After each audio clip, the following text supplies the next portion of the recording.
raw, uncut, and unapologetic. Welcome to Men Talking Mindfulness with your hosts John McCaskill and Will Schneider. Here we focus on helping men and those with men in their lives solve some of life's complex challenges through understanding the practices of mindfulness and how they can help.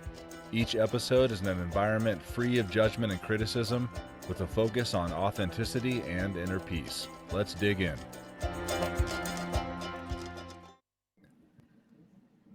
What does it take to be calm in the clutch? Today's guest, Prime Hall, he's right there already on the screen with us. Hi, Prime. Prime Hall is here to help us understand what this looks like and what it takes to maintain your composure when shit is going down. Prime is a former Special Operations Marine Raider with combat experience in Iraq and Afghanistan. As a Marine Water Survival Instructor for 10 years, he's trained thousands of Marines to develop water confidence. Since leaving the military, Prime's passion to teach more people these game-changing life confidence or water confidence skills led him to co-found the Underwater Torpedo League and Deep End Fitness. These programs have been built, tested, and now utilized by current championship-level professional MMA fighters, Olympic athletes, NFL players, pro surfers, and high-level business executives, giving all of them the tools they need to break through the glass ceilings and unlock their highest states of performance. Welcome back, everybody, to another episode of Men Talking Mindfulness. There's my boy over there in Colorado Springs, John, and I'm over here in New York City, and we are stoked for this conversation with Prime. We'll use our time today to help you understand how challenging your basic human need to breathe can help you develop lasting resilience wherever life takes you. Before we jump into this conversation with Prime, I'll turn it over to John for a few quick announcements and then our opening practice. So welcome, gentlemen. Good to see you, and thanks for being here today, Prime. Yeah, thanks, Prime. Thanks for being here. Very excited to have you. Very excited to jump into this conversation. But first, as Will mentioned, I'm going to jump in with a few announcements. As we've covered the past few weeks, our next in-person mindfulness adventure retreat is happening May 18th through the 21st, 2023 on the East Coast in Upstate New York. It's going to be awesome there. It's at the beautiful Juan Dharma Center in Upstate New York. It's 4 days, 3 nights of working to rewrite your story, kind of turn down the volume on that negative narrative that so many of us have. All of us have. We just got to turn that volume down, learn how to turn the volume up on the good stuff, turn the volume down on the bad stuff.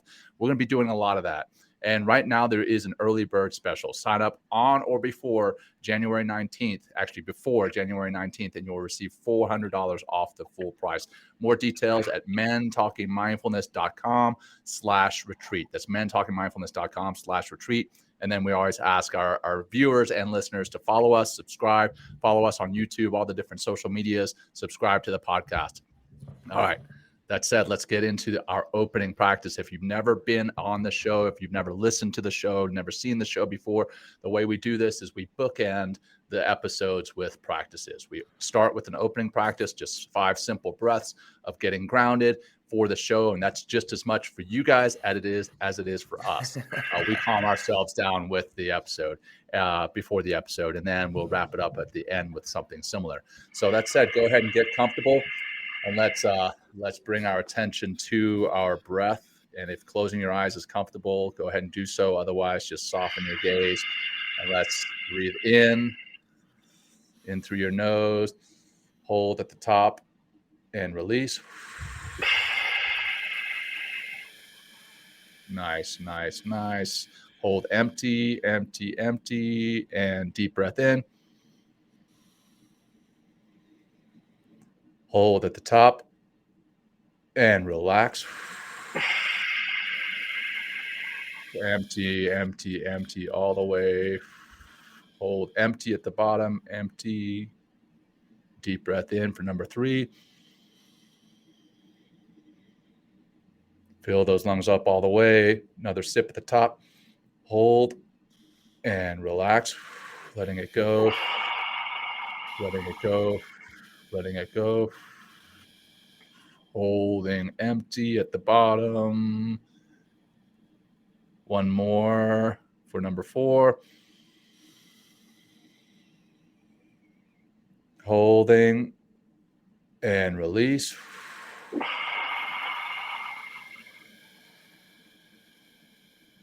Holding empty at the bottom. Last one. Deep breath in. Noticing the lungs expanding, what that feels like. Holding full at the top. And release.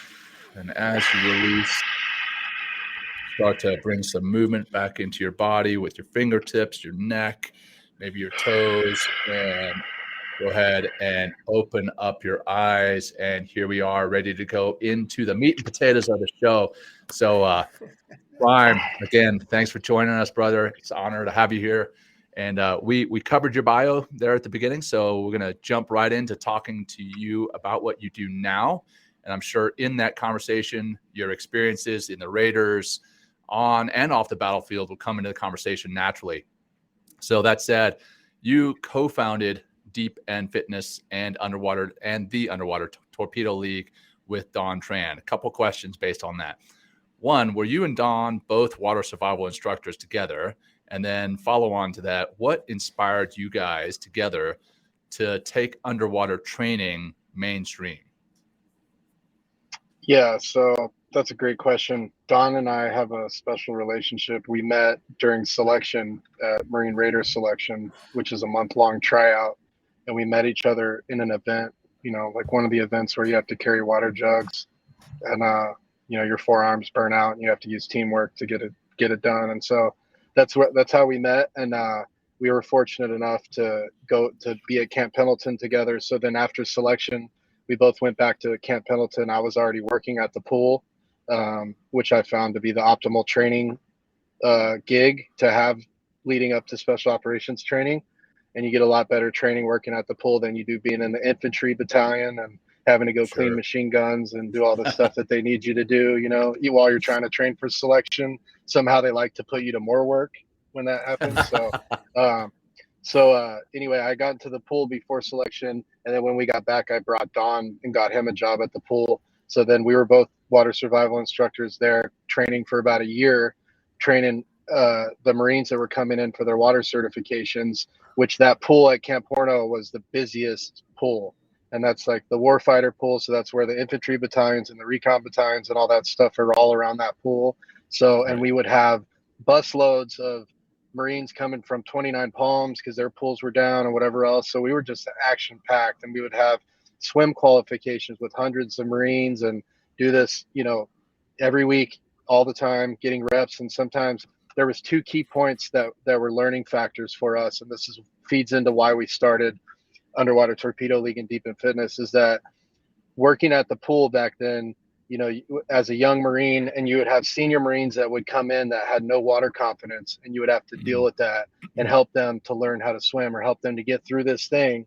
And then you would have to take them up to the 30-foot high tower. And some of them were senior Marines, the most senior, that would have the most fear of heights. And it would come down to a young Marine having to throw them off of the 30-foot high tower because of a safety concern. Because if they grab the rail and they fall off, they'll hit their head and they'll die. Right. So basically, once they start freaking out on you up there, if they grab the rail, you have to launch them. You can't let them. So if you can imagine some of the situations that took place up there, that then led to be like, okay, well, I got to figure out how to coach people and be able to talk them through doing it. So I can't just push everyone off.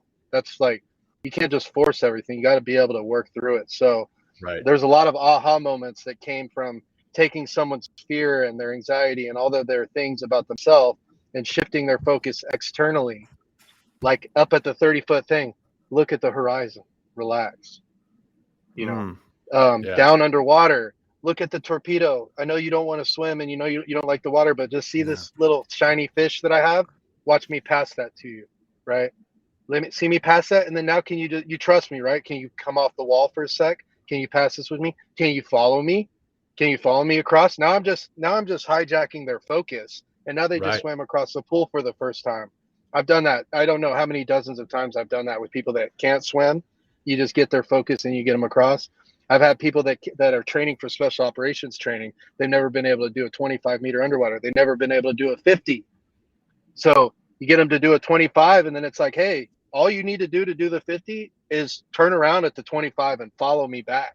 and I'm going to be swimming all weird backwards. Try to catch me, you know?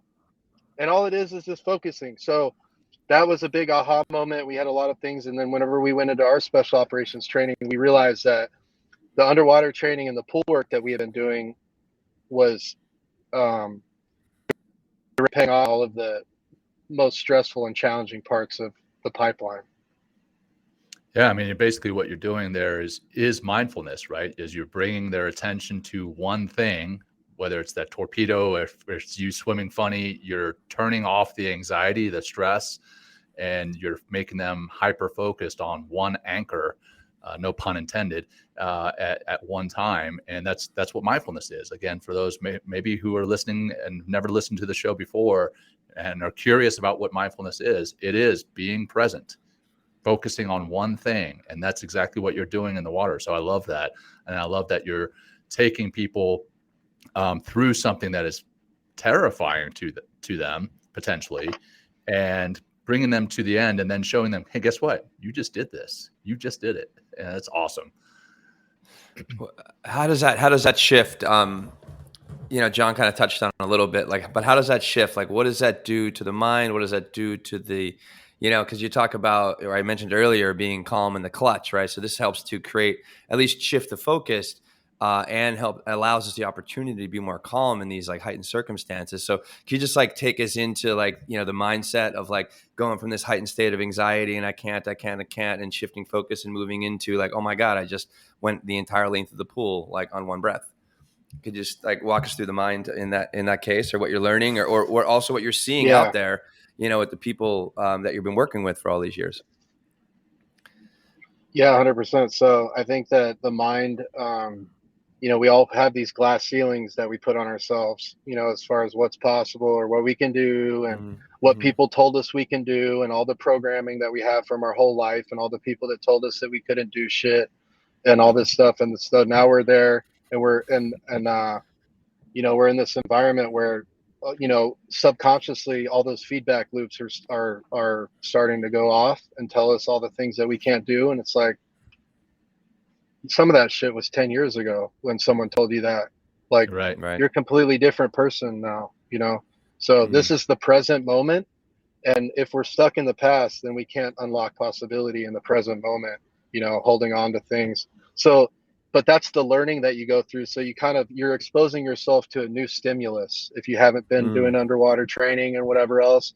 And so sometimes you could take the top athlete in the world that's never touched this stuff, and they're going to come in and have so crazy growth from it and learning from themselves, like a Johari window, where you're learning, you're getting feedback and download and information and perspective on yourself and how you show up and how you operate through stress in a highlighted way in a safe environment. And so what happens is, like a process when you go through that, is you're taking someone that, none of us, none of us are ever going to beat the water. The water's always going to win. So we're coming in with that mindset, and we know that we can't beat the water, but we're coming in and we know that we have resistance towards it. We know that we go into a survival situation when we go underwater, and the mammalian dive response goes off, and our hunger for air, and there's alarm going off. And if we didn't have that, everybody would be face down, drowned in the pool. That's a good thing. We have a survival mechanism that tells us to come up for air. Good, but we got to understand what that's doing, because otherwise it's just going to feel like panic. It's like, oh, I can't be underwater. But it's like, but do you understand? But do you understand what's happening? But do you understand that that's actually a positive thing, that alarm's going off? And so now that you know that about yourself, let's start to focus beyond that, because that's a huge opportunity for mental focus and practicing mental focus, where sometimes it takes me hours in the gym or we're doing whatever workout to achieve that type of focus, where in the pool it literally takes minutes. It takes a couple minutes doing a couple breath holds and finding that focus, and closing out all these other mental tabs. It's a survival situation. So that's why we use the pool. That's why we started Deep in Fitness and Underwater Torpedo League, because we can have transformations and breakthroughs in the pool in 30 minutes with each person, even if they're returning or whatever. And if we go to the gym, I can do hocus pocus and I can have you do different stuff and I can whatever, but it might take me months to get a breakthrough like that. Whereas here, I'm parked outside of the pool in La Jolla in San Diego, and I'm coming out for training the Padres off-season training. And there's fighters there, there's MLB players, there's one of the staff members, there's all these different high-performing individuals, and they're all learning from each other, and they're all experiencing the same thing, and they're not in competition with each other. They just did max breath holds. One of them got a 4 minute and 30 second. Wow. Some of them got Nice. 3 minute. Some of them got a minute and a half. Some of them, I mean, and so, you know, one of the highest paid athletes, it's a minute and a half. The other athlete gets a 4.5 minute, not paid high, you know, but a world champion, not paid high though. So anyway, it's like it's a self-mastery thing. Imagine taking someone that doesn't want to be underwater, and now you're going to say, hey, we're going to be here for 6 weeks every Wednesday for an hour and a half.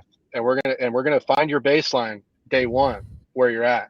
And then we're going to build on that, you know, for 5 weeks. And I need do I have your permission to push you, you know? Right. And then, so part of it is building that trust relationship and that training relationship. But you're taking someone that goes underwater their first time, and we always start with 15 seconds, but they hold for 15 seconds. And right when I sound the alarm at 15, they bolt to the surface like, you know? And it's like, all right, slow it down. Now, when I beep it, I want you to wait a second or two before you come up. We don't rock it to the surface like that. Okay. Yeah. And then now we're going to start to condition our mind and train our mind and fortify our mind, almost like a prisoner that sits in a cell that has a whole array of things that they can access in their mind at a moment's notice to occupy their mind. That's kind of the tool set that we're building in self-mastery to be able to stay at the bottom of the pool for 4.5 minutes or whatever. And and so and I say that, like, you know, there's world-renowned free dive coaches like Kirk Crack that teach people to hold their breath for, you know, Kate Winslet, I think, actress held her breath for 8 minutes in Avatar. She just did that in Avatar, right? Yeah. Holy shit. Yeah. So I'm telling you that, like, there's people doing crazy breath holds and stuff in a controlled environment and all that stuff. This isn't really that. This isn't that. This is that, but it's not like that. There's people out there that are doing world record, you know, breaking breath holds and all that stuff. This is more so to break through that initial resistance that you have and get to that point where you can access true performance, cognitive, emotional, all these different things that turn into flow, you know, and eliminate drag. And so, you know, if you want, I can go through the principles of F.R.E.E. Yeah, we're gonna get into that. I definitely want to get into F.R.E.E. In a second. I do want to put out real quick a cautionary disclaimer, and you'll understand this, Prime. I'm sure you know about this. That if anyone listening is wanting to go and do breath holds, you do it with someone. Don't do it in a pool alone. The Navy SEALs, we lost 2 guys. Must have been 2017, 2018. They were doing breath holds in the pool together, and they both died. They were pushing one another past their limits. And you know, there's definitely benefit in pushing yourself, but you got to do it intelligently and you got to do it safely. So I just want to put that disclaimer out there too. And then and then I want to come back to your F.R.E.E. technique here in a second. But you know, you mentioned Avatar, which is I wanted to mention that in the breath holds that they learned to do it. I also recently started watching Chris Hemsworth's new series Limitless, and the first episode he's trying to overcome stress, and they have him going and walking on this crane at the top of like a 300-foot building or something like that. But one of the first things they do is drown proofing. And honestly, I think it's a ploy for Chris Hemsworth to rip his shirt off, and although for everyone to look at him without his shirt on, but that's neither here nor there. Chris Hemsworth, the Navy SEAL. Yeah, my wife enjoys the show. She says she enjoys it for one reason. I think she enjoys it for another. But there's definitely value in pushing yourself past your limits, and what you can do. You can do that in the water. So now I've talked long enough. Let's come to that F.R.E.E. technique, man. Can you run us through the F.R.E.E. technique? Yes, 100%. But I want to touch on the military water survival acronym first. And about a month and a half ago, I think there was a Carnival cruise passenger that was like basically partied all night. He was back in his bed on the ship, and he got up on the ship and started trying to navigate to the bathroom, and he fell off the railing and ended up in a 22 hour or whatever survival That's situation insane. in the water. So I bring that up because it directly goes into what you just said on the disclaimer and the safety. But military water survival training was created after World War II, when individuals had fallen off the ships, like randomly sweeping or this or that, and fallen off, and then ended up in survival situations for days in the ocean. And some of them were good swimmers, some of them were not good swimmers. So either way, all of the ones that survived, they debriefed them when they came back, and what they created out of it was the water survival program. So the military water survival program. So I'm going to give the acronym, and I just want you to imagine each one, like the Carnival cruise guy that fell off. He's in the middle of the ocean, and now he's in a survival situation. So once you're in a survival situation in the water, and just the safety and the grounding that we have of dealing with water, it's like weapon safety rules. This is water safety rules. Is what I really stress this from water survival. So it's safe. The acronym SAFE. We add B for us because we add buddy system always in effect. So you always want a buddy with you, and you always want an instructor with you. Ideally, when you're doing underwater training, you always want a buddy with you when you're doing surf training or ocean training. You know, you always want a buddy with you when you're in like extreme circumstances, or you're out backpacking in dangerous areas or anything. Buddy system always in effect. S, slow and easy movements. Okay, so slow your movements down, slow and easy, intentional. You know, we always say, don't have your fingers open. You're doing work for no reason. Web your hands like this. Intentional. Think about what you're doing. You don't have new energy supply coming. You're in the middle of the ocean. There's no picnic coming. There's no water resupply. There's no IV. No fruit. There's no electrolyte salts. There's none of that stuff. So you got what you're wearing and your ability to control your mind and your body. So slow and easy movements. You want all your movements to pay off for you and have an ROI, return on investment, for everything that you're doing, because you're not getting new energy. A, apply natural buoyancy.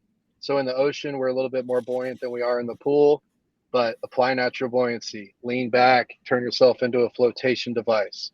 F, full lung inflation. So you fill your lungs up and you keep it filled and you power breathe. So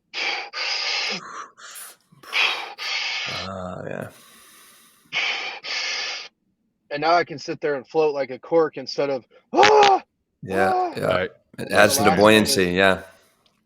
I love that. I love when I'm in when I'm in the ocean and just like sometimes I just take a big breath, lie back, like huge, because I think we forget sometimes, or one of the ways to avoid, sorry to cut into the acronym. It's just like we have this ability to breathe. We can make a balloon in our body. And if we make a really big balloon, we're just going to float. And like, it's awesome just to kind of lie back and relax and just hold that breath for a few seconds. And I like how you take that power breath, a little exhale out, another big inhale in, and you maintain that buoyancy. So anyway, but yeah, E, please. E, extreme relaxation. So, I mean, like the water, we're never going to beat the water. None of us, like I've been a instructor and been doing thousands of reps and doing this. And, I'll go surfing with my buddy Cole Houshman and his dad. Cole's a pro surfer, and him and his dad have been surfing the same wave in San Clemente since he was a little kid. So they can take me out there and basically plug me in and get me coaching, like high level surf coaching, and I get waves and all that stuff. But then what happens sometimes after I catch a wave is I'll get caught trying to get back out, and it's just wave after wave after wave after wave sometimes, and it's crashing on me, and I'm not special. Like I'm getting rocked, and so I have to just immediately go through these principles and relax, and basically relax, and then come up with the plan and start executing that plan. And then I have to let go of that plan each time if it doesn't work, and I have to let go of my board again and relax and breathe and, work through the process one thing at a time. I've had bad situations where we've done ocean training and a girl almost drowned and got caught in the pier, and we had to do a rescue and things like that. And the ocean can back up on you. The ocean is not a controlled environment. So Mother Nature can turn on you in a second. And you can get caught in a rip current. You can get caught under a wave. You can get caught in the pier. You can get caught in all these things. And It comes down to when you get into a stressful situation or a survival situation with anything in life, is that nothing else immediately, nothing else matters except working through that situation. So less is more, nothing else matters. And it's one step at a time, making it as simple as possible until you work yourself out of that situation. You know, it's like when an IED goes off or there's like the worst case scenario overseas. How do you process this thing? One thing at a time. Right. How do you eat an elephant? Yeah. One bite at a time. That's right. I don't know. You know, Yeah.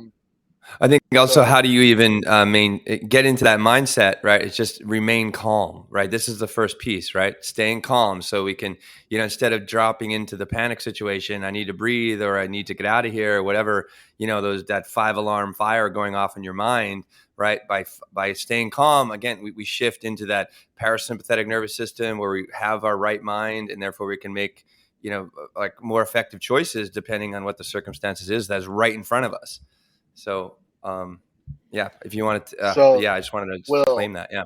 Mm-hmm. Yeah. Will, you just hit on a very important point. So kind of, you know, in military operations and things like that, we're doing contingency planning and we're back planning off the worst case scenario. Right. And so the worst case scenario is exactly what you just said. Panic, that you would lose control of your thoughts to where you would be induced in panic. And, panic is when someone loses the ability for self-help. So, okay. I like that definition. So I've seen, like going back to that ocean rescue, you know, I was in a situation where the waves picked up, the current picked up, and it took swimmers into the pier. And all of a sudden I was trapped under 2 waves. I looked up and there was a guy there that his girlfriend was caught in the pier. And so he was just white as a ghost and he was pointing like this. And I was like, and when I saw it, she had just gotten smashed in the pier. So she already has red, like blood is starting to come out of her arm. And she's like, has the eye of the gerbil is what we call it, you know, where it's like, oh, you know, you got to get to this person because they're not able to help themselves out of the situation. So it's so crazy when someone gets into that point that even when we got her to a point where she could stand and she was out of the situation, she was out of the pier, she was in safety, that she just collapsed. She couldn't stand, she couldn't walk, she couldn't help herself, she couldn't do anything. So literally had to take her and drag her and put her on the beach and then go help, you know. And it's like, that's the worst case scenario, is that we get to that point. So it's like, we never want to get to that point. So we gotta, as soon as we get into stress or as soon as we get hit, something happens, the immediate thing is controlling our mind and working through the situation one step at a time. Right. What's the best way to get into that controlled state of mind? Free. No. Yeah, we'll talk about free. I mean, we definitely need to talk about that. I'm going to go through the free, but you know, so my partner Don and I, we created F.R.E.E. When we started the companies, because we were trying to create an acronym that would be a turnkey system that would be the simplest thing to unlock performance in a stressful situation, or for an elite athlete, or for anyone that's trying to break through stress or whatever. F.R.E.E. is kind of like a turnkey system, kind of like OODA loop for fighter pilots. So fighter pilots have the system observe, orient, decide, act. And so we kind of use the same thing in a similar format with F.R.E.E. So focus, relaxation, economy of motion, and efficient breathing. So focus, mental focus. So how much can you close out all those other tabs that are open to be singularly focused on one thing in the present moment, right? So when we go underwater or when we're in a survival situation, a lot of these athletes love it because they can close out everything else and they can just focus on that one thing, right? And so that's like a superpower that we have in a survival situation that we use. And that's another benefit that we get of training. But it's then training our mind to be able to do that outside of the pool and outside of survival situations. And when we're hopping on a call that we don't want to get on, or when we're going into a hard conversation that we don't want to deal with, or we want to avoid, but we got to approach it, or, you know, all these different things. And so focus, mental focus, close out all those other tabs. I used to do mental focus training with the trainer here in San Diego before I was going into Marine Raiders. and he would have me do all these workouts, and then at the, for 6 hours or whatever, and at the very end it was a mental focus demonstration with a 7-pound stick. And so I'd have to hold, I was young, maybe like 22, 23 years old, 24 years old when I was doing this, impatient. I'm an hour from Camp Pendleton. It's midnight, or it's 11 o'clock. I still have an hour drive. I've been working out since 5:30 in the morning, and I'm like sitting there like, how long is he going to have me hold this stupid stick out, and I'd be holding it out, and like then, out straight, you're out yeah, out parallel to the floor. out. Okay. Yeah. Seven Oh, shoulders pounds, are killing you, right? 7 Your pounds back. stick, all of it. Yeah. And you're just thinking, like, the first couple minutes are always the hardest.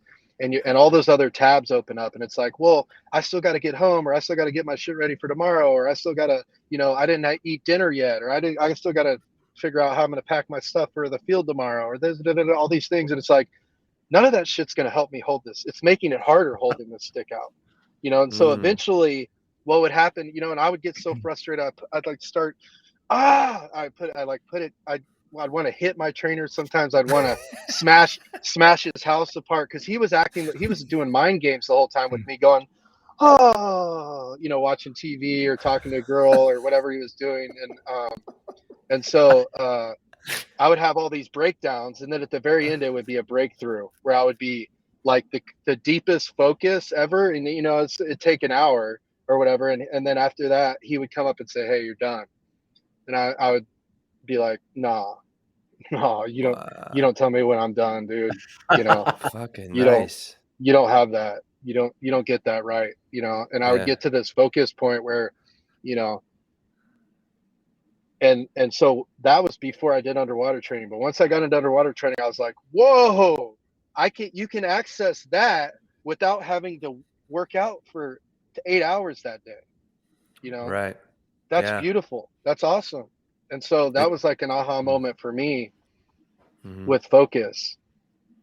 It's like, I'm the master, right? You know what I mean? I'm the master, not my thoughts, not all the panic, not my heart rate going up, not my instructor trying to will me into doing whatever, fucking with me in some way. It's like, I'm the master, right?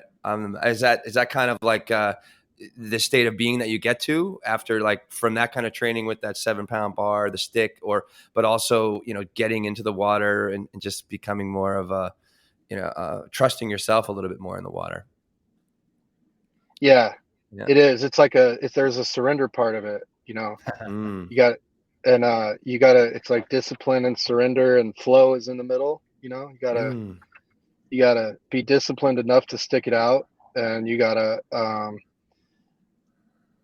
surrender, the shit that's not like the things that are creating drag for you, and let it go, and the things that are out of your control, and you gotta just surrender to what you're doing, surrender to that moment. And so John can attest to this, like going through the military and then going through SEER school and advanced SEER school and all this stuff, and then going through my childhood and the real quick shit that I've for those who are not in the military, for those who don't know what SEER school is. Yeah, you will, but also our listeners.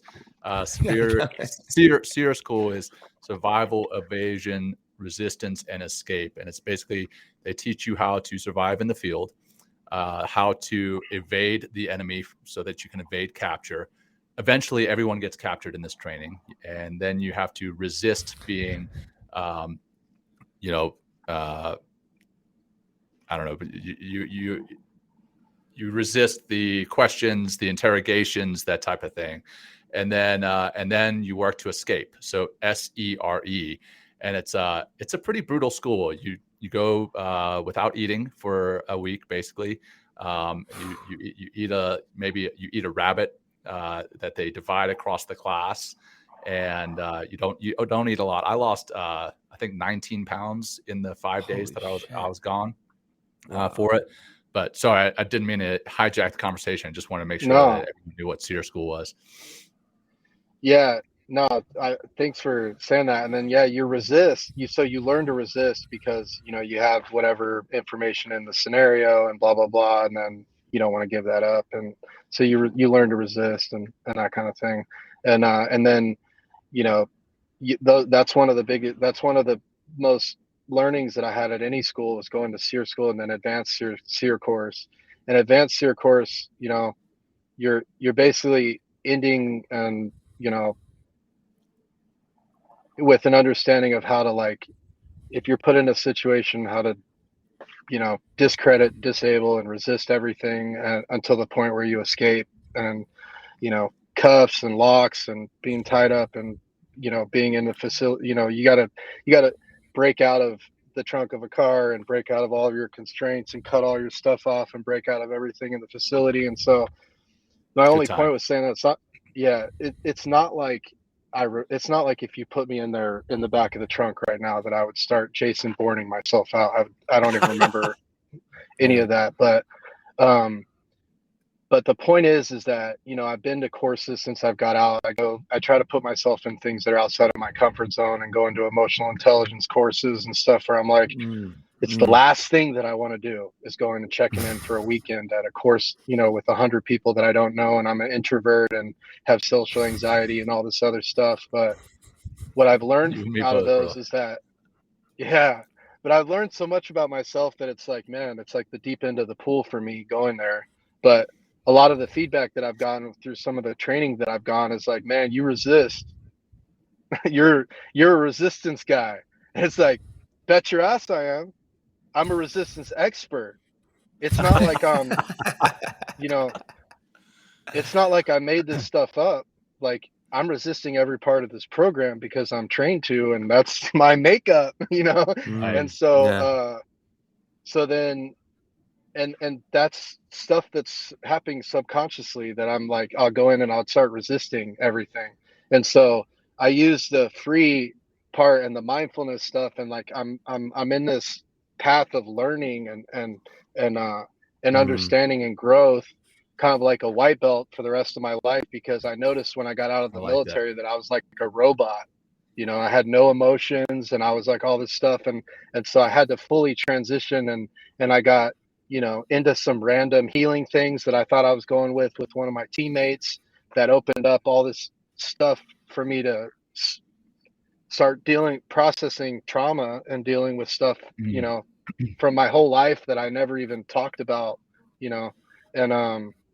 and so, I'm, I don't know, I'm in a real, like, beginner's mindset with a lot of, with a lot of this, but I'm also, in full transparency, I battle that, that resistance all the time. And I'm coming out of the military, and I'm like, I'm looking at, I have resistance with a lot of things. I have resistance looking at our culture. I have a resistance moving through society. And every time I drive through my neighborhoods where I have a pool, or I have these things that I've been part of for 5 years now that I'm there's more homeless people on every corner.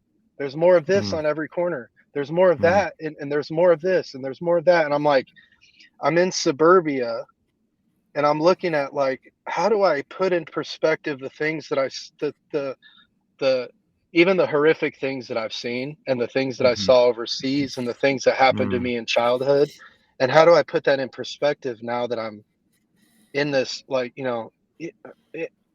the weirdest things, like even going to a play with my wife's parents, and in the play they're killing people, and it's a big murder and all this stuff, and I'm like, this is horrifying. Like, why am I don't need to be around any of this. This is horrifying. So part of it is setting boundaries and understanding, like, hey, just because society comes to these plays, and this is a thing that you guys do, this does not work for me, and I have to separate myself from this, and things like that don't serve me, or else it will start to hijack my energy and my focus. So, Prime, I want to kind of dig in on that a little bit. Well, first, did we finish F.R.E.E? I know we talked about focus, relaxation, economy of motion, and efficient breathing, but did we dig in on relaxation, economy of motion, and efficient breathing? I know we talked about relaxation being key for resilience. But then I also, let's finish out F.R.E.E, and then I want to come back to what you just touched on there, your trauma. that you've been exposed to as a child or on the battlefield, and how what you do in the pool has helped you personally with that. And then I want to, if you're comfortable doing so, I know you talked to Mark Devine about some plant medicine healing that you've experienced. So I know that's a lot. If we could go through F.R.E.E, let's talk about the trauma and then some plant medicine healing. Solid, brother. Yeah, I'm Thanks, totally Prime. open to do that. Yeah. So to go through F.R.E.E, so mental focus, closing out all those tabs, so we could be singularly focused on the present moment. Sometimes some of those tabs are unconsciously open, so you got to go through and diligently close out some of those tabs. And so, UFC fighters sometimes have said, like, when they get into spar in the ring, that's when they'll think about, like, they left their stove on, or this, they got these things, and it's like, no, like, focus. So, so that's it. And then relaxation is, I'll talk each one quickly through the pool and then how it relates to life. But, as soon as like turning your phone on low power mode, when you're at a concert, you're at an event where you need your battery or whatever, you're essentially doing that with yourself when you're going underwater, because all this extra movement and anything like that is going to be completely gone when I go underwater, because the only movement and energy I'm going to expend is what's moving me towards my goal or whatever performance I'm trying to unlock. So, like, it's full relaxation, head to toe, relaxed, and just, it's a relaxed focus. And then again, when you're in a stressful situation in life, or mental health or emotional health or any of these things, it's a similar thing that I recommend, that you put yourself into low power mode. You stop signing up for all these extra things immediately. You close it down. You start to bring it in. You close out all these tabs, and you start to lean in and figure out what's the root of the problem. But relaxation in your life, are you an introvert like me, or are you an extrovert? Where do you get your energy? Where do you recharge? Is it by yourself? Is it with others? And then how can you use that information to scale your impact? So I feel like I'm on a mission. I've had a lot of near-death experiences where I've gotten, felt the grace of God, and felt like I'm a saved person, that I've been saved to continue living my life. So I have a very outward focused mission where I want to create impact, and I feel like I'm being like I've been in a position to be called to do that. But I have a very limitation with my introvertness, where it's only so many so many meetings, or so many calls, or so many group events, or so many trainings that I can do in a day before I'm wiped. And so I look for other ways like this that I could scale my impact and maybe hit a larger group, or try to do something with what I can. Economy of motion is flow versus drag. So in the pool, the two kind of principles of swimming is increasing propulsion and reducing friction. So we're increasing flow and we're reducing drag, and every time we come, swimming is self-correcting from my perspective. So even if you just came and you worked by yourself and you watch YouTube or whatever, and you just figured it out, you would get incrementally better. And the two principles each time would be reducing drag and increasing flow. So in your life, you can look at your pattern of life and all the movement that you have everywhere that you go. And you can look at, what's my strategic goals, and what's my strategic purpose, and what's my strategic relationships, and how does that align with all of this movement that I do? Where can I trim fat on my movement and make it more efficient, so that I have more time and energy to spend on my strategic goals, purpose, and relationships, and create more flow. Where does the drag in my life? Where's the physical drag in my life? Well, it's from all this extra movement, these tricks I've been doing that aren't paying off for me. Where's the mental drag in my life? The mental drag is coming from that resistance that I've been telling you about, where sometimes find myself in dilemma of, being in suburbia versus being overseas, versus putting everything in perspective, or whatever that is. These mental traps that come into my mind. One of the starting pitchers here for the Padres has has dealt with performance anxiety, from throwing a no-hitter. And so last off season, he went from breaking through that to holding his breath for 4.5 minutes. What he learned Wow. is figuring out how that performance anxiety, it holds him back, but also how he can partner with his mind instead of resisting it, to work with it, to unlock more results. So how can you create more flow and eliminate drag mentally? What's the mental traps that are coming into your mind? Where are the weeds that are coming in? Not the roses, but the weeds, and I like to think of my thoughts in my mind from like a 4 agreements perspective, like I'm Yeah, I always love the keeping my 4 word to agreements. myself. It's a grounding thing. It's just like a reset. But in my mind, I'm not saying, hey, I'm going to start drinking water this year way more than what I've always done, in my head. Today, I'm going to drink a gallon of water, and then I just make a false promise and never do it. Right, No, right. Be if I impeccable in say your it to word. myself, yeah, if I'm Mhm. saying it intentionally to myself, then I'm doing it, and it's like making that a practice. But clearing out your Yeah. thoughts and understanding what's coming into your mind, low information diet, whatever you need to do. And then the Yeah. last one is efficient breathing. So simply, my mind runs away from me. All of our minds run away from us, from my experience, in some way or another. So your mind's not you, though. Your mind's not you. You can observe your mind, but you're not your mind. So finding a way, and that's been a challenge to to sorry, I just lost track. No, it's probably because I sent a message to Will to Yeah, check his mic, and I got you distracted, man. Sorry about that. no, it's all good.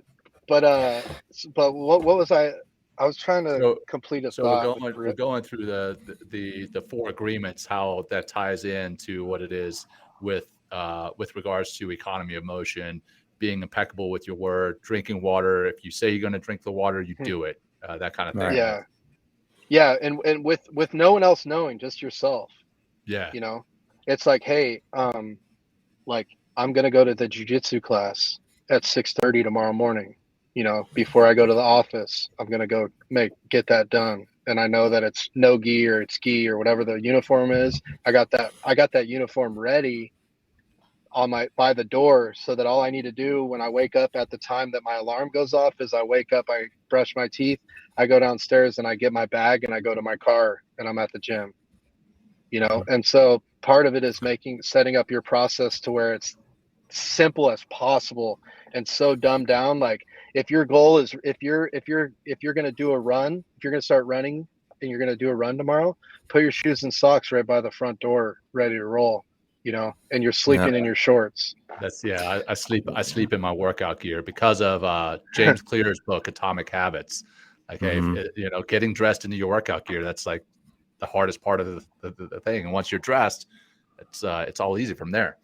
And So it's reducing that drag as well. And plus, like, yeah, and also what I love, like, cause I self-sabotage in the sense of like, I'm going to do this at 6:00 in the morning. And then I don't do that. And the rest of my day kind of turns like shitty.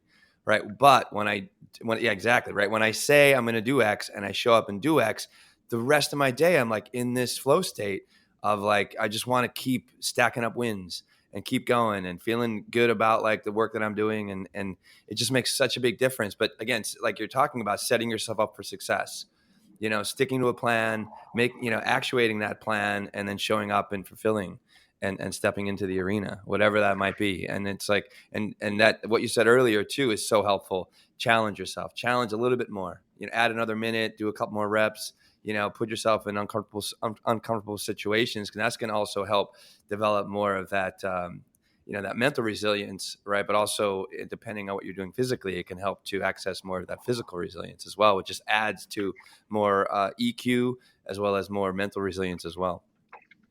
For sure.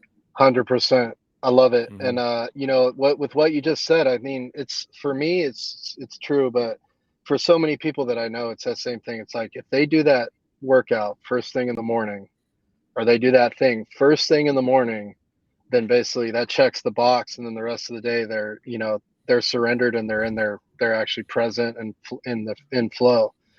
Yep. Whereas it like if I don't get that workout in the morning, then it's even worse if I was supposed to and I don't.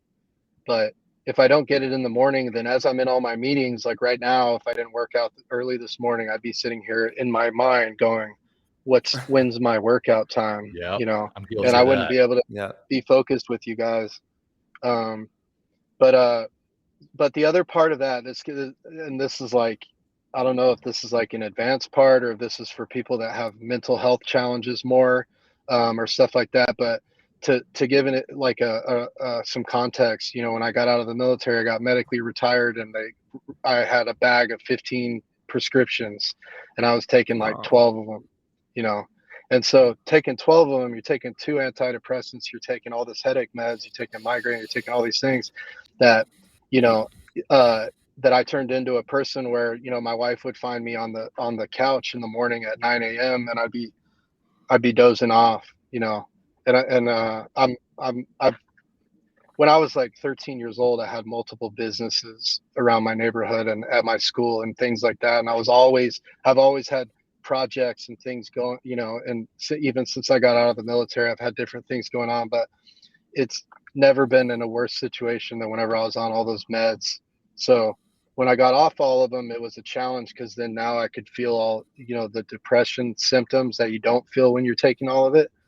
So now, being off of the all prescription meds for at least 3 years now, I literally go to sparring and I go to MMA training, and I go and I do jujitsu training with pro fighters where I know that there's no way I'm going to win. They're all going to beat me and they're going to mop me around the floor. But I need that getting going into a situation where where I'm going to lose over and over and I'm going to have to it's such a win for me leaving that thing.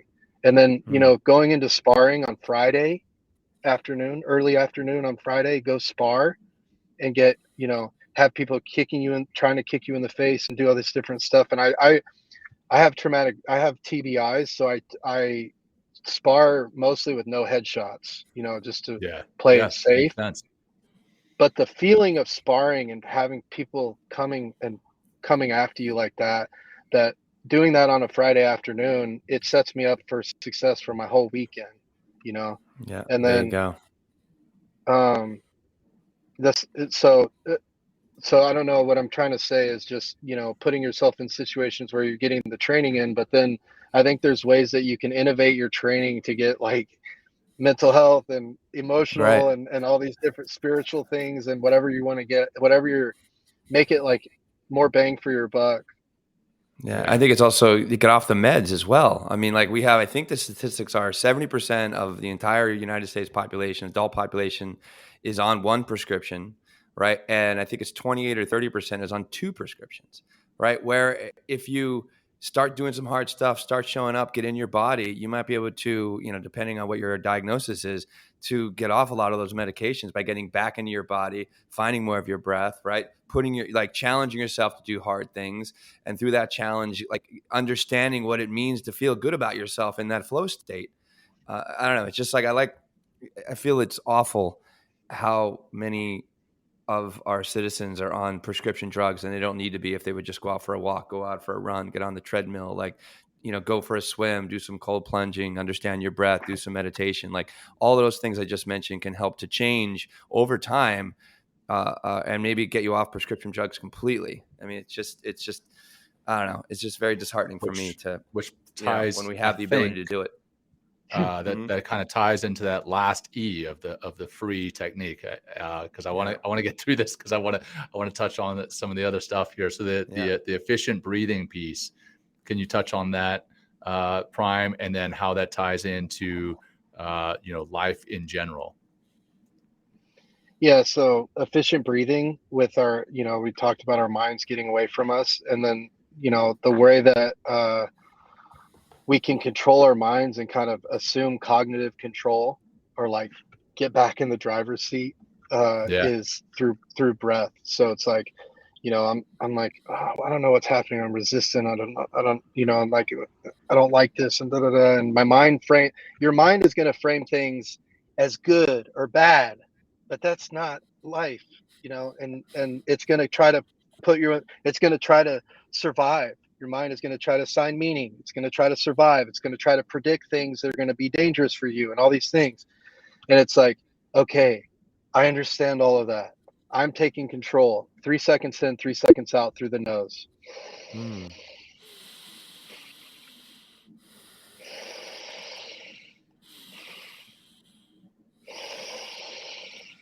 And now I notice that I'm in control, that I'm controlling it. And now I've assumed top-down control. And then now I'm in control. What's next? You know? Right. And it's even like, hey, I'm going into a meeting. I feel like stress, yeah, because I'm looking on here and there's 150 medical professionals that I'm presenting to on the Zoom. I'm like, what? And whatever it is, and I'm like, and I get anxiety, and my mind starts to run away from me. I'm like, I haven't been nervous. It's like, what's it? And so efficient breathing. You know, I like my recovery breath or my relaxation technique is 3 seconds in through the nose, 6 seconds out through the mouth, long exhale. So yeah. But either way, there's triangle breathing, you know, triangle breathing, which is 3-sided. So we'll use 3 seconds as an example. So 3 seconds in through the nose, hold for 3, 3 seconds out through the mouth. And we can do box on the outro or whatever, or we could do the other breathing on the outro. But basically,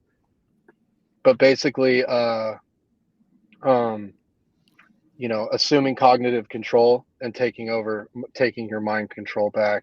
Right. You know, sometimes your mind runs away from us.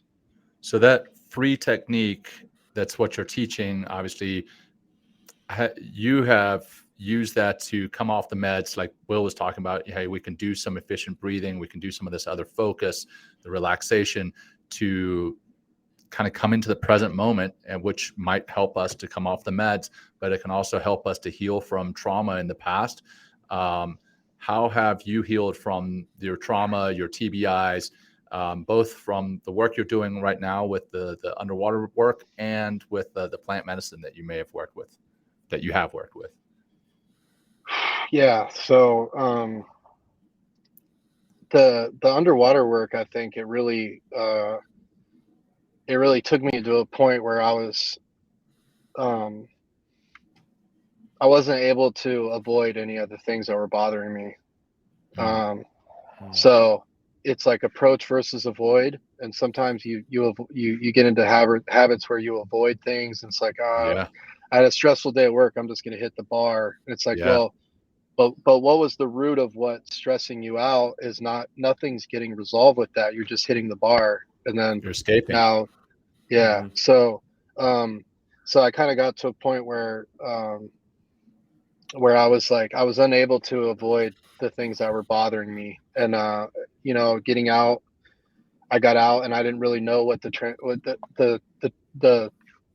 roller coaster, the transition was going to be for me, but I got out, you know, got it right into business school at USC, started the companies, was in San Diego Sports Innovators Incubator Program, my second year of MBA. And the first year that we started the program, like at the end of the year, we did our first elite training. So we did a 6-week NFL off-season program. And then from that was right here at this pool that I'm at the La Jolla Pool in San Diego. From that 6-week off-season program, David Marsh, the Olympic swim coach, came and offered for me to start working with him training the Olympic swimmers. And then from some of the NFL, one of the NFL players was Manti Te'o, and he had Alimale McFarland that he went to high school with, that was the championship Bellator fighter at the time, that wanted to train with us for fights. So then we started getting Bellator and UFC fighters here in San Diego. So I was working with a lot of elite athletes, and I was noticing, like, I was really like, I learned from every person that I work with and coach and train with and everything. So I don't know. I feel like so a couple months after I got out, I had a teammate that was in a really bad shape, that was homeless, that was living on the street, that was doing all this stuff that I was in Afghanistan with.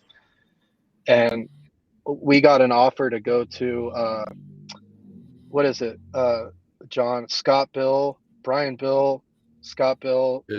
Bill Foundation, or Scott Bill is the father of Brian Bill, who was died in extortion, was a dev Oh, crew. okay. Yeah. And Extortion so his dad set up this amazing organization, and they take soft guys getting out, with TBIs and PTSD, and take them to this dude ranch in Florida, and you go through some different rapid response therapies with hypnotists, with therapists, and stuff like that. And so I went out there with to go with my teammate, and then he no-showed me at the thing. Mm. So then now I'm at Florida at this dude ranch by myself, and I thought I was going out there to just be like a sponsor to him. And they're like, okay, so now, well, you'll just go through everything, and Oof. we already got everything set up. And I'm like, no, I'm not. I came out here because Dave, my buddy was supposed to go through. I'm not doing this, And they're like, no, man, we've got all the support here. Like, this is what this is, So anyway, I got a really good therapist named Mike. He was from Chicago, like a street guy growing up, and I had built a trust with him to where our first day of rapid response therapy, like once he hypnotized me, I just went in very deep and was just going to work on finding bad data files or things that were bothering me and navigating through them.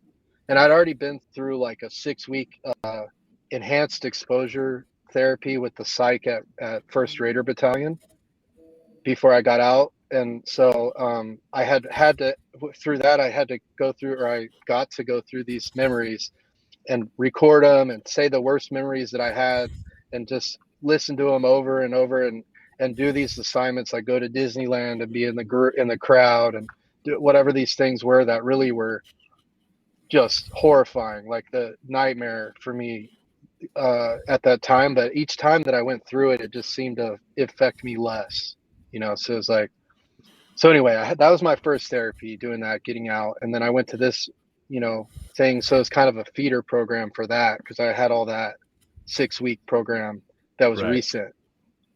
So anyway, after this thing in Florida, I did 2 days. The first day was all around my military stuff. The second day, he's like, you got so much work done yesterday. I don't know what you want to work on today. And for some reason, I went into childhood. And so we went into my childhood, and then, we went into some experiences that I had where I lived in my closet for several years, and I had a peeping Tom, when I was growing up. And then I had a different abuse and shit like that, and lived on my own at a young age, and these different things that happened before I went to military school, because I went to military boarding school, and that's how I got into the military life. But, all of those things came out in that healing that I had never talked, I never dealt with any of that. I never talked to anybody about that. I never, so when I came out of that, I remember going through the airport, and I was like, man, I could feel people's energy. I could see in color. Like I could see colors of green and these other things. And I was like, holy shit, I've been like a robot, like I got everything turned off, and so I started to feel some different emotions. And then I came back, and then from there, that kind of opened up Pandora's box. So when I got back from that, my son was, I think, 6. So when I was 7 and 7 and 8 is whenever I started having these issues in my childhood. Right. So I started to have these thoughts about like, hey, if there was someone outside of my son or my daughter's window, right, for one night, and that they picked up on it, that second time that would happen, like that whoever was doing that they would have a change of there would be something there would be a change in their life. There would be a God changing moment for them if I found out that somebody was in my kid's window. Oh yeah. For one night. For one night. Yep. And so then I start to think, well, how did this happen to me for years? Yeah. How did I live in a closet for years? And I reported it to my whole family, but they didn't catch him until years later. And then they then they cut all the plants down around my window and put on a surveillance light and all that stuff. But anyway, so I started to get in this trap of, well, why did this happen to me? Well, why me? And it's like, well, why did I survive? Why did I survive this other thing though? Why did I how did I survive when the RPG hit at my feet? You know, how did I survive getting attacked like that? You know, why me? Well, why did I have this thing? And then so it goes down this victim thing, you know, and I went down this victim mindset, Sure. you know, and I remember Sure. getting out, I was in the VA appointments and they were like, hey, did you know, you saw mass casualties or this or that, you saw people dying and this and that and explosions and whatever. And I was like, yes, I did. And I can acknowledge that, but I'm not going to tell you that I'm a victim. And I don't care about whatever you're saying with PTSD or anything else, because like, you know, I didn't want to look at myself like that. But then it came. So It always does. yeah. And so it's part of the healing process in some weird way, but it just like, it hit me. And so I had that going on both sides. And then, you know, at that time I was really loud noises, bright lights, you know, and all these things. And anything could throw me off to where I'd have a horrible day, you know. It's like, and so what I noticed is after I got off the meds, when I was driving around, I would just be crying all the time. And I would just have tears coming down anytime I wasn't with another person. And sometimes when I was, even when I was training or when I was saying, sometimes it would just happen, you know. And it was like, there's something not right with me, you know. Something is not right, because I literally just cry anytime that I'm not with someone. And so I think my depression hit so hard that year that I got to a point where I started to feel I got rid of my guns at my house. I started to feel like I was in the passenger seat in my life. And it started to get really scary, to where I felt like, you know, I had to set some anchors in my daily life to where, you know, I didn't do something that was gonna that I would regret. And you know, so I had like my daughter's bear that was here in my car with me, that I had, you know, that I made sure I didn't, you know, that helped keep me grounded and things like that. But so I was finishing up my MBA program. One of my MBA teammates was DevGru teammate with Marcus Capone. Yep. And he was like, hey, you know, something's going on with you, man. And you know, you got to talk to someone, dude. So I'm going to connect. He connected me with Marcus. Marcus connected me with, you know, the healing group that they had going at that time that was in Mexico. And they started contacting me for healing journeys, you know. And so at that time they were offering me journeys, and they were like, hey, you know, there's going to be all these Navy SEALs there. There's going to be this actor there. There's going to be this, and this. And I'm like, no, I don't want to go to another networking event for the rest of my life. I don't want to meet another, like, I want to, if I need to go do this in a cave, you know, I got serious problems. I'm not going to socialize and network and meet a single fucking person, you know?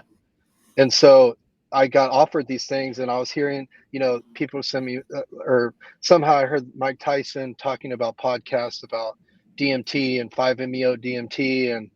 And so these are the things that are happening, and I'm getting invited to all these ceremonies that I'm not wanting to go to. And so finally my buddy Miles, that's a former Ranger that was sending me all the ceremonies, he said, dude, you're not going to anything, you know? And it's like, yeah, I'm not going to anything because I don't want to go to a networking event. I don't want to be in a group. I don't want to do any of that. And he's like, okay, so what about a private one, like with a civilian in LA? Yes. That's the, like, private is the key word. So then he's like, okay, so I got set up, you know. At that point I was at rock bottom. I've been doing a bunch of dangerous shit. My wife had been worried about me for months. Everybody was, you know, so one day I was up in my room and my wife came home, and I said, hey, you know, I got a ceremony for next weekend, and which would be like a week from now. And she was like, no, like, we can't do another weekend, you know, this. Cause it was just like, Yeah, because I was drinking, I was driving, I was reckless, I was going in the worst neighborhoods. I was up at UCLA Medical getting appointments for all my TBI and mental health stuff, and while I was staying up there, I would go to the worst neighborhoods and just walk around all night, Wow. and Wow. and just do shit that was just like, it just doesn't make any sense. But in my mind, it made sense because it's like, oh, well, guess what? When I'm in this worst neighborhood, it's real, that's real life. Mhm. But now I Right. have to go back into suburbia with the bright lights and the noises and all the bullshit, and every day is a production and a theater arts show. And it's Yeah. like, no, I just want to be in the hood where it's real life. Like, you can't pretend to be shit out there. You are who you are, you know? Um, and, and that, and I'm saying that's even crazy to say that and think that, but it's just, that's It what makes sense though. That's how you were thinking. Yeah. And plus you're in a risky situation as well. I mean, and you're around, like, it's not like the best, community to be in. God bless those people that live in that community. But it's just like, I mean, you're almost acting out and living, like that lower self of you, and then putting yourself in potential danger. You might get in a fight, being in these neighborhoods, and therefore you got to defend yourself, which is like, kind of reliving the war in your mind that's going on, and the experience and depression and all those ill feelings that you're experiencing. Wow. I mean, it's like literally acting out, So you end up going to the therapist that weekend, right? Like, so your wife's like, no, we can't Yeah. wait that long. Yeah. So I had the shaman, he's from Australia. He's in town. And this is ayahuasca, if I may. Is this ayahuasca or the psilocybin, or what was the plant medicine of choice here? So this was a 5-MeO DMT. So the toad, Right. Yeah. Got it. like natural. So it comes from the Sonoran desert toad, and it's the venom that gets extracted. And so,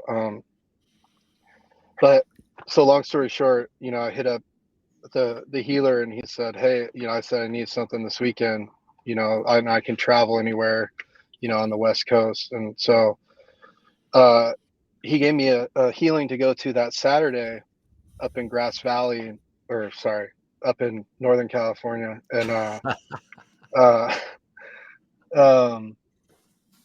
but so this was like Thursday at that point. So if you can imagine, this is where I was at in life, is that I had a bag packed in my car because I thought my life was ending. Mm-hmm. And I already had a bag packed in my car, like before I had the ceremony set up for that weekend. There was already a bag in my car that was packed. I drove. So basically that was that night I stayed at my house, and then the next morning I drove up north, and I stayed, I'd never been to Stockton, but I stayed in Stockton that night before. And like at a Marriott residence, like you stay when you're in the military and you're on travel, Yeah. So I stayed in that. It felt familiar, but I felt like my life was ending. I was so scared. I didn't even want to close my eyes for like 5 seconds. I couldn't meditate. I was a basket case. And as I was driving up there, like I had my shirt off, I was screaming, I was getting out of my car, and I was saying, I can't do this anymore. I can't do it anymore. I can't do this. Can't do it. I can't do this anymore. And it's like, I hadn't ran, in a long time because broke my foot. And so I got out and I just ran, I just doing crazy shit. It's like, and I didn't understand how to set an intention and do that, like going into a healing journey.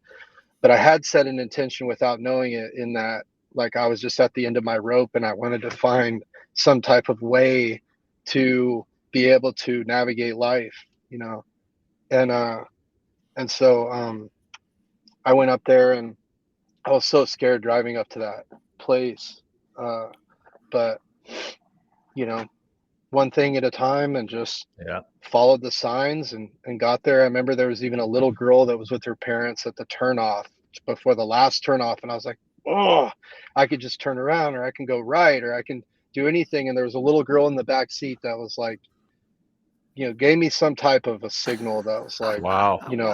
that it was like, oh, and I have a little daughter. So it's like, just this is where life has led me, you know. So I got there and I got to the residence, and you know, the shaman came out and was like, hey brother, you know, you gave me a hug, like, you're here, you know, are you gonna stay here tonight? What's your plan? And I was like, I don't have any plan, dude. I don't know what I'm doing tonight. I'm just here for I'm here one thing at a time, man. Yeah. And so he took me back, you know, we went back and we got set up, and I didn't even understand who was a healer, and like at that point, who was facilitating it, and there was one other girl that was getting trauma and relationship and eating disorder and whatever else, and so she had all of her own stuff to break through. So the both of us went through those 3 rounds of toad journeys, and you know, I'll just say that the first one was they call it a handshake. So, you know, you do the first one, it's light, kind of, from my experience, it was light. Showed me kind of how to take in the medicine, how to hold it in, and then how to breathe it out, and then how to surrender and relax. And then it started to, you know, kind of show me different information, like, you know, grievances in life don't matter.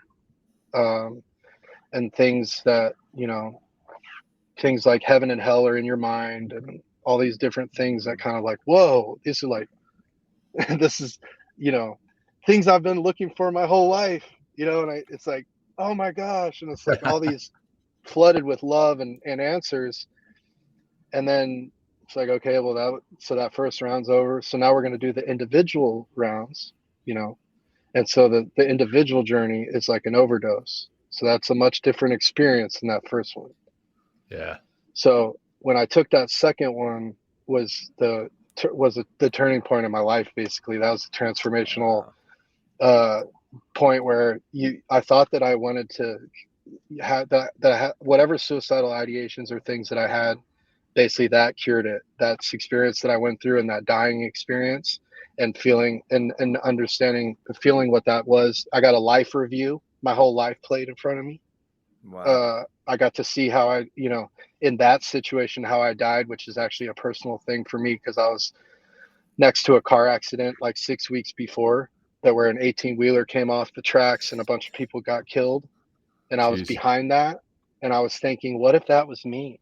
Yeah. I'm just driving to LA for another worthless medical appointment. What if I died in that, you know? And I'm sitting here being pissed in traffic, and then I get it, and it's like, I'm pissed in traffic, and there's all these people dead, you know? It's like, so, you know, I got to, that experience played into that death experience, where it was I connected to it. It was very traumatizing.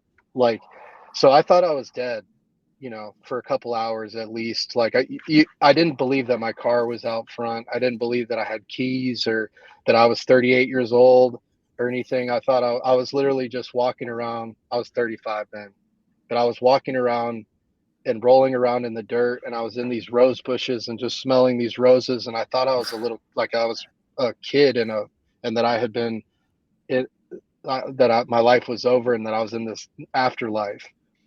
And it was so traumatic. And just like, I remember I was holding on to the shaman and like experiencing what my wife was going to experience with me not being there, and just all this different stuff. And I was just like,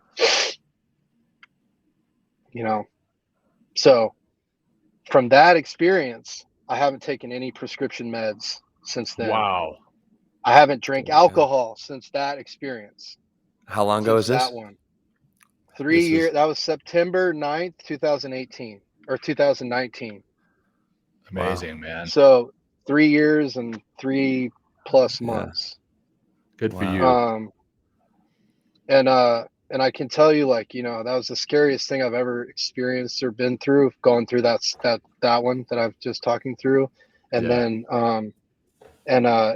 we did one more that was a light one, that basically just kind of like, on that one, it felt like I just propped me up, and it put me back into my life. And it was like, here's what you're going to be doing now. This is what your life was meant for, and some of it didn't make sense at the time, you know, because it was like I was getting this feeling like, hey, what you just experienced and your life being saved, that now it's your part of your job in life is to share this information with others and to teach, and to show. And the shaman were telling me right then, they're like, you just went through like 1 in 1,000 or one like a serious transformational experience that we rarely see. Wow. Like you check the box. Do you understand Nice, what, man. Good work. And like being a crazy experience. I came back from that, and I remember driving. Oh man.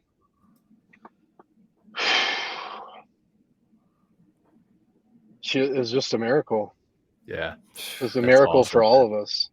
It was a miracle for everybody. What a blessing. Yeah. So then all those tears and all that stuff that I was saying, like, it's not that it's gone, but it shifted it. It like I leaned all the way through all of my pain and went straight through it and got to the other side of it. And that's what it felt like, and it's like the only way to the other side is through, homie. You can't avoid this anymore. You got to go. You got to jump in, Yeah, exactly. As much as it sucks and all this stuff. And it's like, but one of the interesting learnings that I found with that is that we make up these boogeymen in our head, right? No shit. And it's like even the peeping Tom, even any of these things. And it's like, I guarantee you, if I focus on you, Mr. Boogeyman, for long enough, and I approach you, that you're going to run and you're going to disappear and you're not real.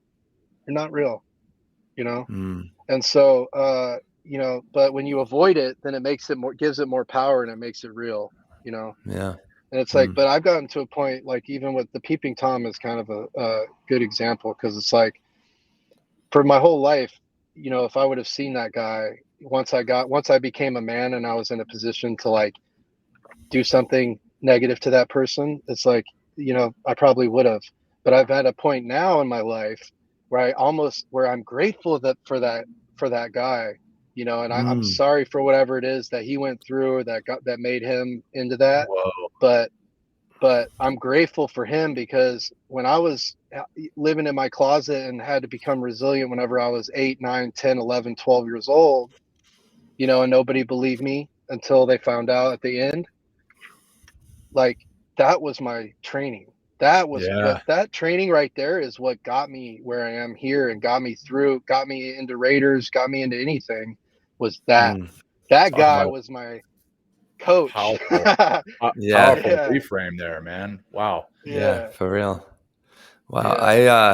Yeah. Hey, maybe just, I know we have a lot, running a little bit on time here, but I just want 2 things I'd like to talk about before we close. And first, please talk about the Underwater Torpedo League. And I know it's maybe by Olympic 2028, possibly a sport in the Olympics.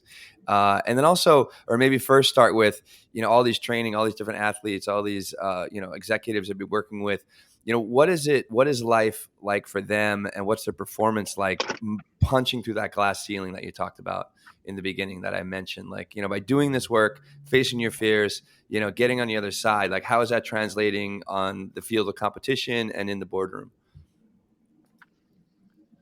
That's awesome. All right. So one question at a time. What was the first one?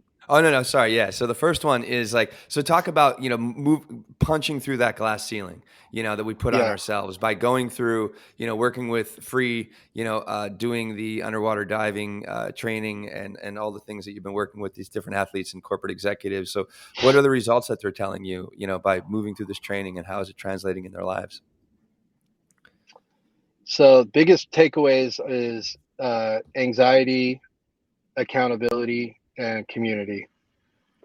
And so people are learning how to, we had a research study that we did with 100 athletes. The biggest takeaway was reduction in anxiety by 28% on average.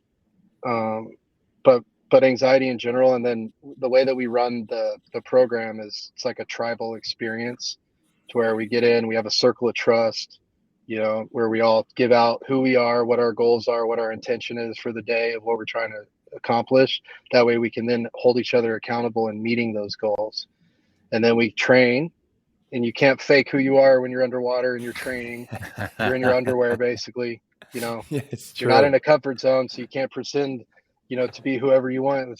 That's who you are, And so Mhm. then at the end, we have another circle of trust at the end to say, like, how we can have, what was the learning? And then we all have accountability in that too.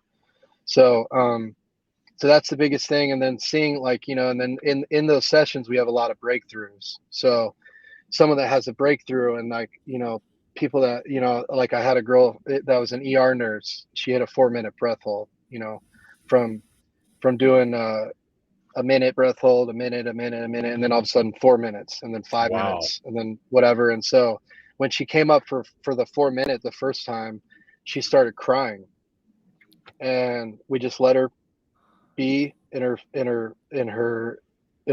experience. And then when ready, it's like, what did you experience? What's your takeaway from that? What are you learning about yourself? And she's crying because she said that she's been holding back her whole life, and it's like, and then there's people that they've been trying to hit a 50-meter underwater for a year, and then they hit it, and it's like, anytime that someone hits something that breaks through the glass ceiling, it's always like, okay, what else is possible for you? Oh yeah. What else Wow. did you think that you couldn't do in life? Right? Mm. So when you leave here, I want you to turn your radio off, and I want you to integrate on what you just accomplished and what else is possible for you. That's There you go. incredible.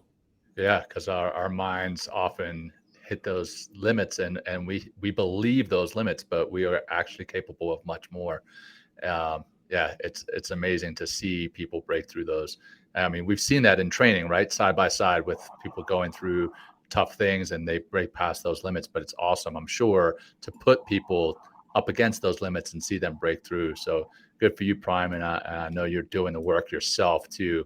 The other question that Will had asked was about the underwater torpedo league coming to the Olympics potentially. Is that something? Yeah. So the UTL has been, I mean, that's been, since we started, we did the research of underwater sports and sports in general, and looking at underwater sports. Underwater hockey and underwater rugby was started in the 1940s and 1950s by water enthusiasts, So it's not, we started UTL at the end of 2017, and within like a year, we started getting like viral media attention and Very PR cool. and this and that. Yeah. And so we were training Olympic swimmers and Olympians, Olympic rugby and all this stuff leading up to this past Olympics. So basically some of the Olympic, and then whenever I graduated from USC, I got the dean set me up with a meeting with two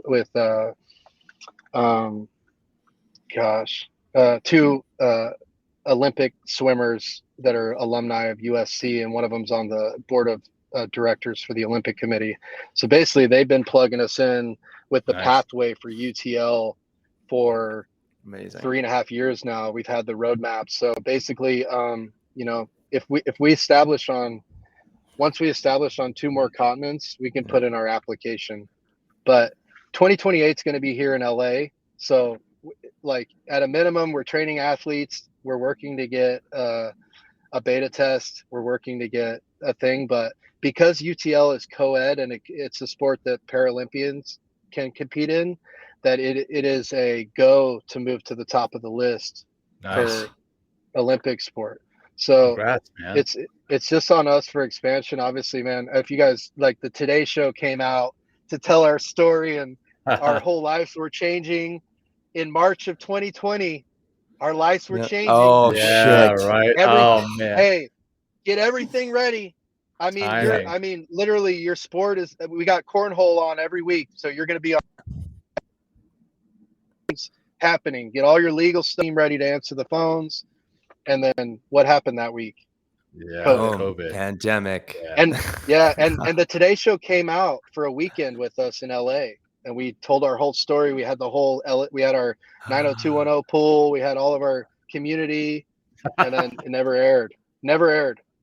Oh, COVID man. hit. All That of our sucks. pools shut down. All of that. So we're at a point now for expansion and growth. We're licensing Deep in Fitness. So we've got 16 Deep in Fitness programs across the country that are set up by other people outside of us in the headquarters. and we're Nice. looking to expand to over 50 programs by the end of this year. Very So Deep cool. End Fitness is the feeder program, but at the top of Deep End Fitness, at the top of the food chain is UTL. So that's crawl, go. walk, run, fly. That's the 5 phase, right? love So it, we man. always feed everyone through Deep End Fitness and get them that crawl, walk, run, and that systematic building block, that foundation of water confidence, and then we start to push it. But we've had non-swimmers learn to swim, and within 2 months they're competing, or they're not like starting or competing, but they're getting in UTL, you know. Nice. So Fun, UTL is viral and it's exciting, and there's a lot of That- videos that have millions and millions and millions of views. And one of our last videos hit 75 million views, I think, 2 weeks ago on UTL. But it's just like, but Wow. I love UTL. Congrats, man. I mean, That but right Deep there End is, Fitness is really the focus.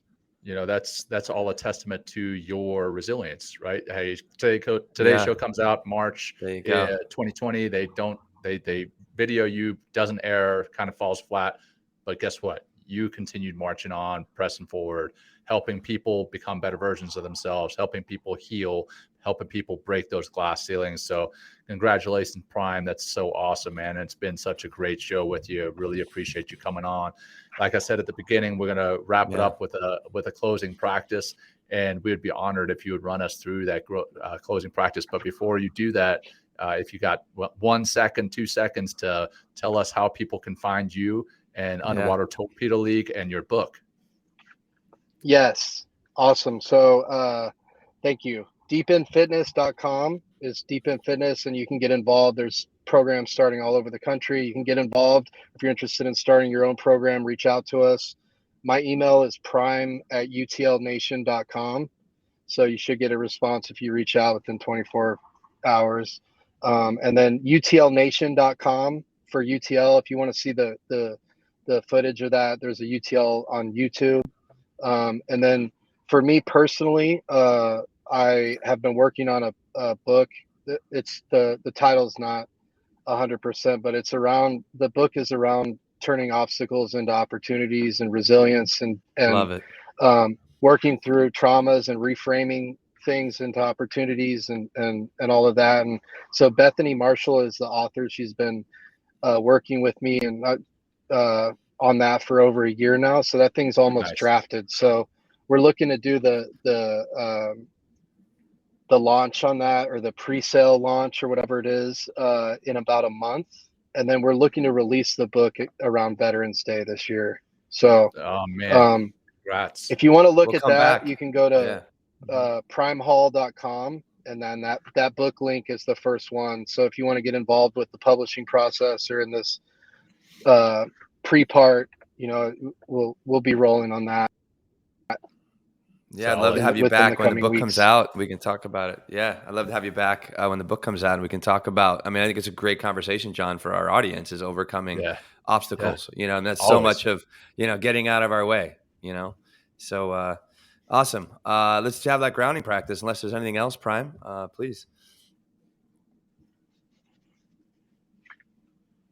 How's the connection? Yes, gotcha. It's good. It's good. Fading once in a while, but you sound great right now. All right, solid. So real quick, we're gonna start off with upper regulation. So we're gonna go 15 seconds of in through the nose, out through the mouth as hard as you can. And when you do it, just try to clear your mind, empty out all those tabs, and just become singularly focused on the present moment. We're gonna go in through the nose, out through the mouth for 15 seconds on me.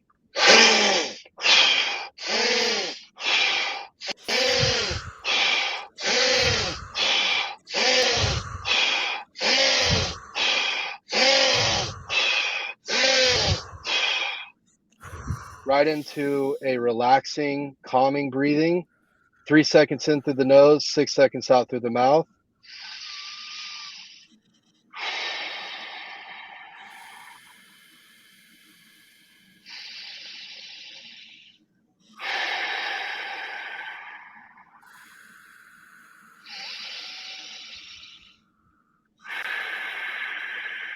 So with that, like that empty mind, in the beginner's mind and the empty mind, there's endless possibilities.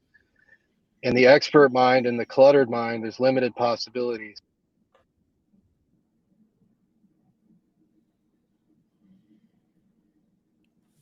Oh, awesome. I think he just cut out. I think man. maybe his phone Yeah. died or something, but I Yeah, think sure that's did. the end of our episode Wait, of Prime hold on. Hall. What a Here he comes. dramatic ending. Maybe Hold he'll on. come back. I don't Let's Yeah. see. Well, it looked like he may rejoin us there, but it looks like he may have dropped off. But yeah, great ending. Great stories there, dealing with a lot of stuff and how to overcome those in different modalities. But yeah, try that out. Let's see. There he comes on his phone. All right. Hey, brother, can you still hear us? Hey. Yes, I had to switch to the alternate. All good, man. Hey, you've got your primary, your alternate, you got your pace plan. So good to see you. We'll wrap it up here, man. It's been so great having you. Thanks for leading us through that practice, Prime. And we really appreciate your time. We appreciate what you shared with us, personally, professionally, and everything in between. So you've been a great guest, and we really appreciate you. I'd love to have you back after your book comes out. And then, man, for our audience, thanks for joining us here today. We obviously appreciate you. We love that you tuned in live or that you're tuning in later in the video format or the podcast format. And please share this episode and everything that Prime shared with us with whoever needs to hear it. Whoever, this story may change a life or save a life. So please share it and share it far and wide. And I'll turn it over to Will for any last comments. Yeah, just a big thank you, Prime. And I really enjoyed. I thought it was just a great way that you explained the work, putting it into kind of digital references, like closing all the tabs, like disconnecting. You know what I mean? I think it's very applicable for a great way to teach. So I really appreciated hearing that today. And I just love what you put in the world, Prime. And if anybody out there listening could just get involved into the deep end fitness or just challenge yourself in some ways, step in the arena of your life, because that's where the possibilities are. And also really enjoyed that beginner's mindset. You're surrendering, not being a know-it-all, but being what do we say in that episode, John? Being learn it all. Exactly. And that's where the possibilities really begin to open up. And thank everybody for listening. Again, we have a retreat May 18th to the 21st here on the East Coast in New York State. So sign up for that. We have an early bird special going on until end of day, January 18th. Yeah, that's right. So thank you, John. Thank you, Prime. It's awesome to always connect with our veterans, because the guys are just doing such great things in the world. And I love it. I love it. And I thank you both very much and our audience as well. So thanks, guys. Thanks, Prime. Thanks, Will. Until next time. Yeah. Peace, everyone. Yeah, thanks much. Appreciate it. Thank you, Prime. Peace, cheers. Brother. Thank you. Peace. Yeah, cheers. For joining us today. We hope you walk away with some new tools and insights to guide you on your life journey. New episodes are being published every week, so please join us again for some meaningful discussion. For more information, please check out mentalkingmindfulness.com.